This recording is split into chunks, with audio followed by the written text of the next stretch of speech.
Function of a fluorescent lamp. In this panel there is a variac, there is a fluorescent lamp, that is a tube light, and there is a wattmeter. Now what we are going to do in this experiment is we are going to note down the value of the wattage consumed when we use a fluorescent lamp. For this we have given this source for variable AC.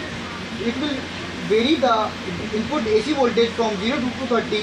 We can take the reading at 100 volts, 150 volts, 200 volts and 230 volts for further calculations. As you can see, the wattage on this panel, it is mentioned at 18 watt tube light. So at 230 volt it should show 18 watts in this wattmeter.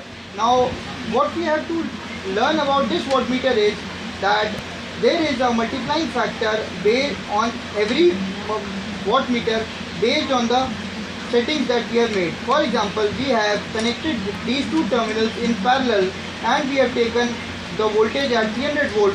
So there is a multiplying factor of 8 on every reading of the wattmeter that we take.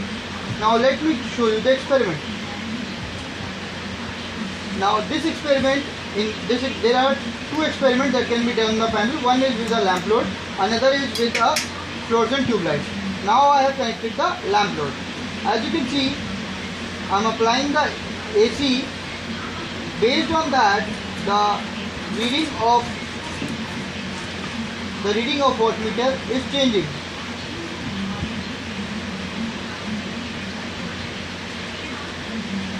In this case, we have used a 200 watt bulb, so we are getting a reading of 24 watt, which will multiply by 8 and we will get as 196 watt consumed. So this reading is accurate as per provided by the manufacturer of the lamp bulb.